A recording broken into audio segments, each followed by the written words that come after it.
আসসালামু আলাইকুম everyone, welcome back to my channel. আশা করছি আপনারা সবাই অনেক ভালো আছেন। আবারও ফিরে এলাম অনুরোধের একটা রেসিপি নিয়ে। আজকে তৈরি করে দেখাবো বেসনের ঘোলা দিয়ে পারফেক্ট আলুর চপ। আশা করছি আমার এই রেসিপিটি আপনাদের কাছে ভালো লাগবে। তাহলে চলুন দেখিনি কিভাবে এই মজাদার সহজ আলুর চপ তৈরি করতে হবে।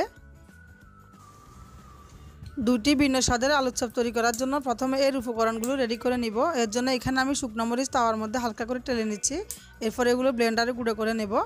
আর এখানে বড় সাইজের একটা পেঁয়াজ কুচি করা আছে, এটা আমি সয়াবিন তেলের মধ্যে হালকা করে ভেজে তেল থেকে উঠিয়ে নিচ্ছি।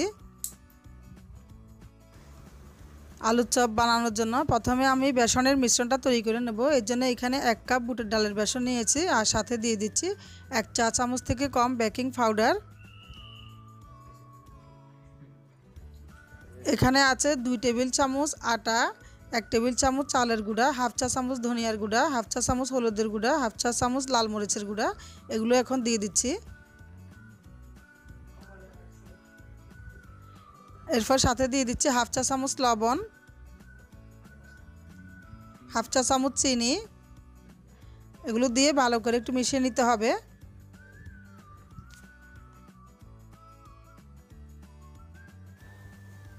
সব কিছু ভালো করে মিশিয়ে নেওয়ার পর এখন আমি সাথে দিয়ে দিচ্ছি নর্মাল পানি হাফ কাপ। এরপরে আরও হাফ কাপ নিতে হবে। অল্প অল্প করে পানি নিয়ে তারপরে এই মিশ্রণটা তৈরি করতে হবে। এই মিশ্রণটা তৈরি করতে আমার টোটাল পানি লাগছে 1 কাপ আরও 2 টেবিল চামচ। পানি দেওয়ার পর এটা চামচ দিয়ে ভালো করে মিশিয়ে নিতে হবে, অথবা হাত দিয়েও আপনারা এই মিশ্রণটা তৈরি করতে পারেন। আর এই আলুর চপের রেসিপিটি সম্পূর্ণ আমার নিজস্ব রেসিপি। আর বেসন গোলাটাও আমি এইভাবেই করে থাকি সব সময়। প্রতি বছর রমজানে আমি এইভাবেই বেসন গোলা তৈরি করে আলুর চপ বানিয়ে থাকি আর বেগুনিটাও বানিয়ে থাকি।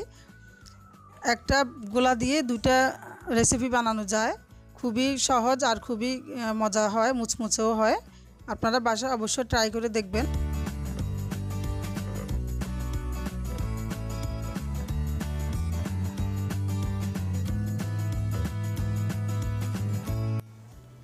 চামচ দিয়ে ঘুরিয়ে ঘুরিয়ে এই মিশ্রণটা তৈরি করতে হবে, অথবা হাত দিয়েও ঘুরিয়ে মিশ্রণটা তৈরি করতে পারেন। আমি আপনাদেরকে মিশ্রণের ঘনত্বটা দেখিয়ে দিচ্ছি। দেখুন, এরকম টাইপের একটা মিশ্রণ তৈরি করতে হবে। তবে আপনাদেরকে আমি যে পানির পরিমাণটা বলেছি ঠিক ওই পানির পরিমাণ দিয়ে এই মিশ্রণটা তৈরি করবেন, তাহলে পারফেক্ট বেসন ঘোলা তৈরি হবে। তো আমি এখানে আলু সিদ্ধ করে ম্যাশ করে নিয়েছি, দেখতে পাচ্ছেন। এরপরে ভাজা পেঁয়াজ আর ধনিয়া পাতা কুচি নিয়েছি। এখন সাথে দিয়ে দিচ্ছি ভাজা শুকনো মরিচের গুঁড়া, এটা আমি ব্লেন্ডারে গুঁড়ো করে নিয়েছি। 1 চা চামচ দিয়ে দিচ্ছি, আপনারা আপনাদের স্বাদ মতো দিবেন। আর স্বাদ মতো লবণ দিয়ে দিচ্ছি। এগুলো দিয়ে হাত দিয়ে ভালো করে মেখে তারপরে আলু ভর্তা তৈরি করে নিতে হবে। এই ভর্তাটা দিয়ে আমি আপনাদেরকে 2 রকমের আলুর চপ বানিয়ে দেখাবো।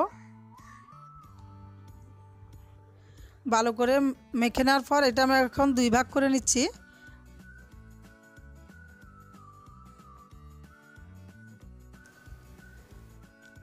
এখন একটা ভাগের সাথে আমি দিয়ে দিচ্ছি রান্না করা মুরগির বুকের মাংসটা আমি ছোট টুকরো করে নিয়েছি। শুধুমাত্র এই মাংসটা দেওয়ার কারণে আলুর চপের স্বাদ 2 রকম হয়েছে। আপনারা বাসায় ট্রাই করলেই বুঝতে পারবেন।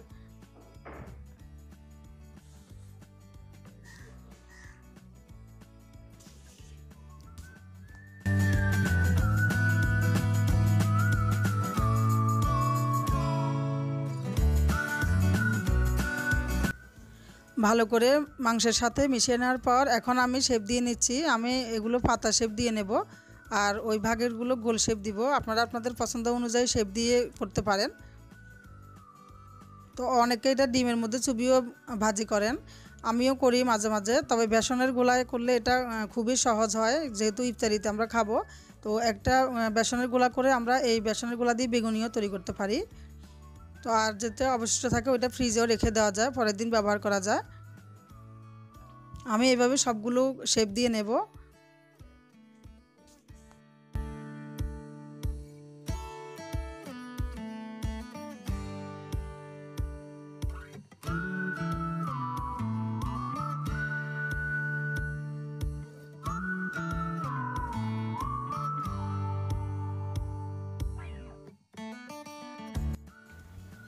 আমি সবগুলো শেপ দিয়ে নিয়েছি।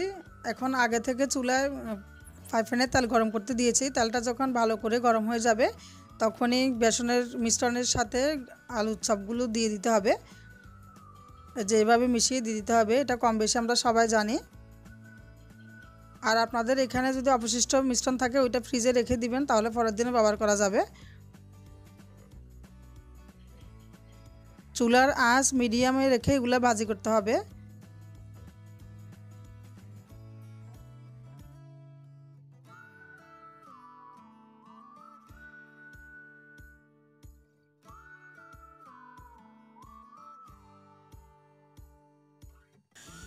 আলুর চপের কালারগুলো যখন চেঞ্জ হয়ে যাবে তখনই এটা উল্টিয়ে দিতে হবে। এই যে এক সাইডটা হয়ে গেছে, এখন অন্য সাইডটা উল্টিয়ে দিতে হবে।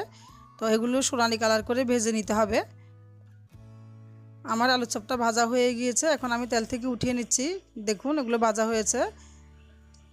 আর এটা কিন্তু উপর দিয়ে মুচমুচে আর ভিতরে তো নরম আছে, এটা তো জানেনই আলু ভর্তা যেহেতু, কিন্তু উপরের বেসনটা খুবই মুচমুচে আর খেতেও কিন্তু অসাধারণ। আপনারা বাসায় ট্রাই করে দেখলেই বুঝতে পারবেন। আর আপনারা অবশ্যই বাসায় এটা ট্রাই করবেন। আর আমার রেসিপিগুলো যদি আপনাদের কাছে ভালো লাগে তাহলে আপনাদের ফ্রেন্ডস অ্যান্ড ফ্যামিলিদের সাথে অবশ্যই শেয়ার করতে ভুলবেন না। আর আমার চ্যানেলটি সাবস্ক্রাইব করে রাখবেন, পাশে থাকা বেল আইকন ক্লিক করে রাখবেন, যাতে আমি ভিডিও ছাড়ার সাথে সাথে নোটিফিকেশন সবার আগে আপনি পেয়ে যান। তাহলে আজকের মতো এখানে বিদায় নিচ্ছি। আপনারা সবাই অনেক বেশি ভালো থাকবেন। Thanks for watching. আল্লাহ হাফেজ।